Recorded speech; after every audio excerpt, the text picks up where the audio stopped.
Бұл сабақта мен сіздерге бір-екі шақыртудың түрін жасауды үйрететін боламын. Мысалы, мынау құдалыққа арналған.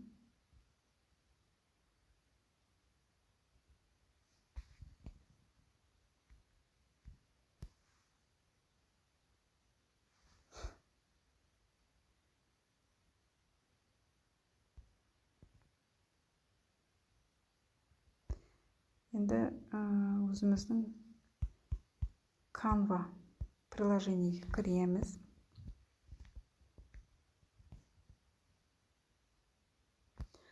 Мобильный видео деген форматты таңдаймыз.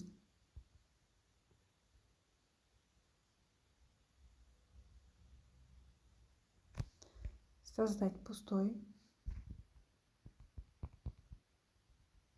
Яғни нөлден бастап қалай жасау керек екенін үйренетін боласыздар бұл сабақта.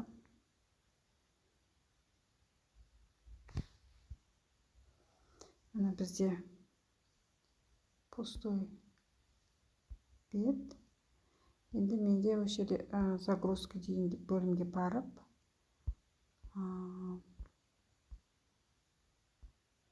фон таңдайын, алдын ала өзім жүктеп қойған.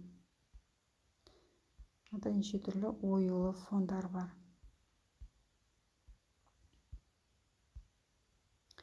Мысалы, мынаны таңдай салайын.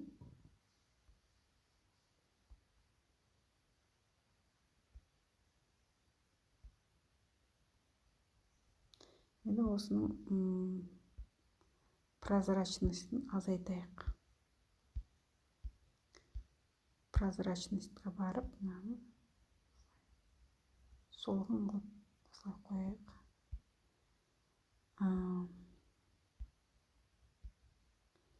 Енді элементіға барамыз.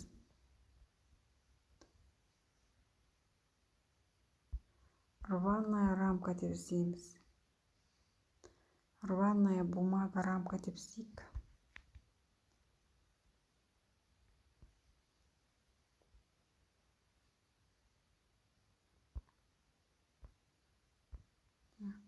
Все.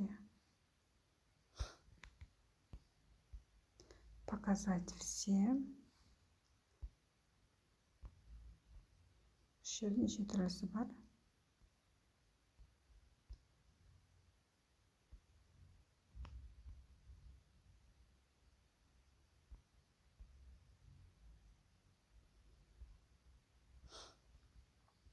Мынаны таңдайық. Және осыны осылай созамыз. Сөйтіп, загрузки бөліміне барып,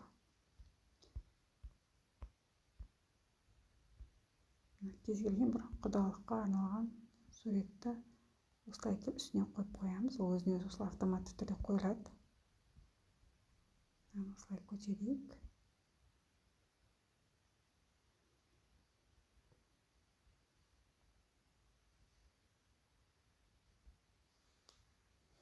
Енді тағы да элементіға барып,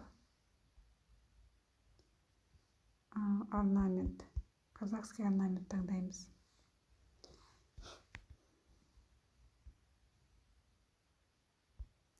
Осы жерде кез келген бір оюды таңдайын енді. Мысалы, мынаны таңдай салайын. Осыны осы жерге қойып қояйын. Және түсін өзгертейік бұны. Өзгертейік те болады.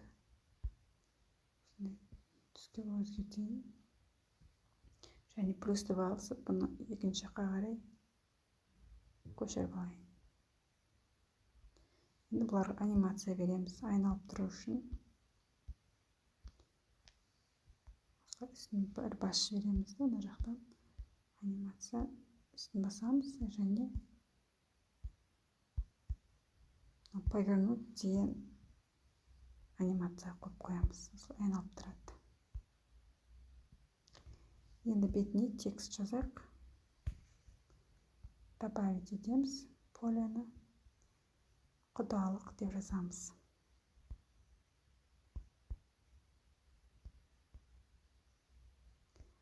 Құдалық деп жазып,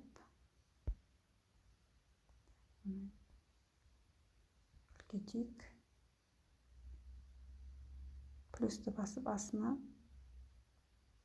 1000 жылдық деп жазайық. 1000. Енді бөлек-бөлек жазбай, плюсті басып астына 1000 жылдық деп жазайық.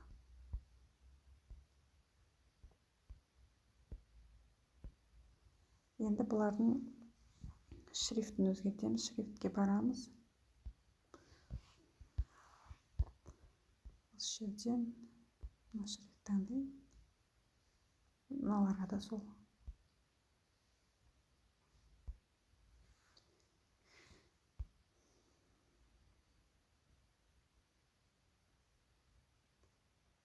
Мысалы, осылай қойып.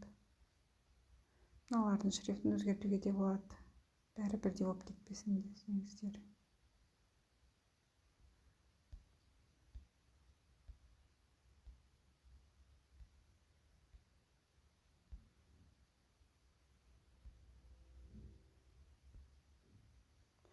Енді осылардың түсін өзгертуге болады. Цвет дегенге барасыздар. Мына жерде бордовый, қоңыр түс пен қандай түс. Мына осылай. Енді осылардың шығуын жасайық, анимация берейін. Әркімсін бір бас жібереміз да. Анимацияны іздейміз. Анимация. Осылай. Выскакивание деген. Бұл да әдемі анимацияның бір түрі. Выскакивание. Маған да сондай берейік. Міне.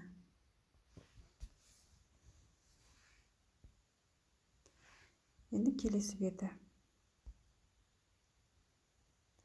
Дорожканың үстін басып, дублировать етеміз, келесі бетке түседі. Енді мына суретімізді жоғарыға қоюға болады, осылай. Осылай көтеріп жоғары апарасыз.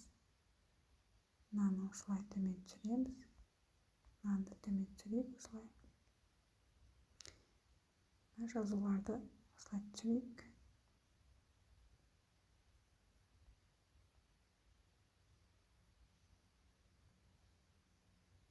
Енді мына суреттен басқа сурет қоюға болады. Үстін басып, басамыз, астына түсіп, удалить изображение деп. Рамка дегенде өшірмейсіз деп, удалить изображение сурет өшірді. Тағы да загрузкиге барып,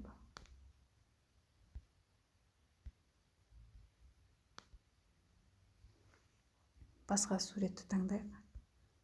Мынаны таңдайық. Енді осы жерге жазу жазайық. Үстіне жаза беруге болады. Құрметті. Осылай кішірейтейік.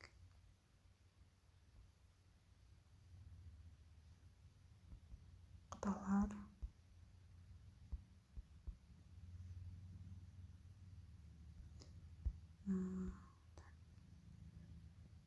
Туысқандар деп енді жаза бересіздер ғой өздеріңіз. Туысқандар.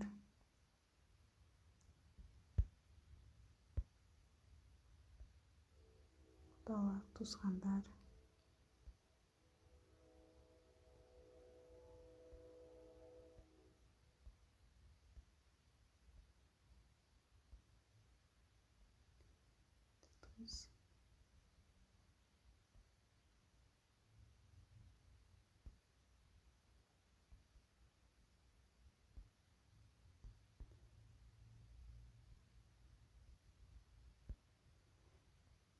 Осылай кішірейтеміз.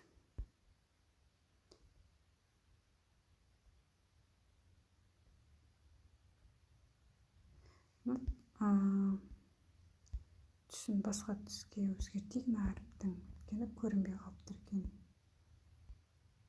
Көк түске бояп көрейік. Осылай әдемі болды. Осындай жерге текст жаза бересіздер ары қарай. Дорожканың үстін басып, тағы да дублировать етейік. Енді ана суретті астына жылжытайық. мына оюларымызды жоғарыға апарамыз.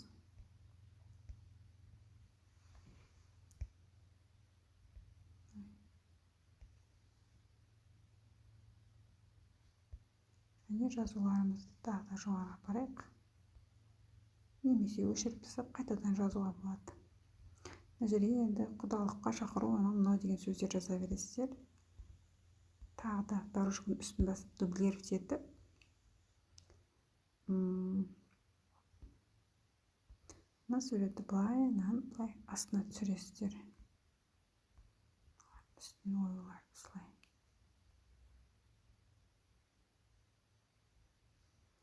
Енді арасында переходтар. Переходта өте маңызды. Видеоның әдемі болып көрінуіне.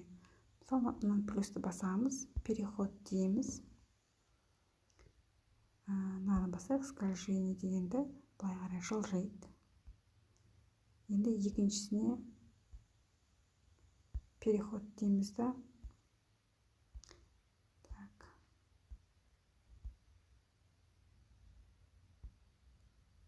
Поток емес. Скольжение Y басып үстінен. Жоқпын емес. Так, скольжение, растворение, стирание.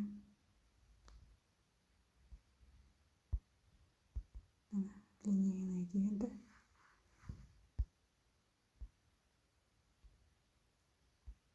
Енді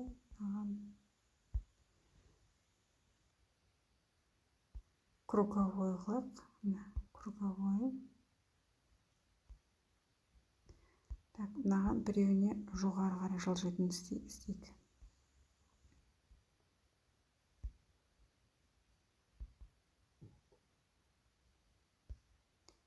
Направление мен мысалы жоғарыға кетеді. Міне, енді былай көрейік. Қалай шыққанын. Көк цветпен әдемі көрінеді екен. Суретпен үйлесіп тұр. Бұл бір вариант.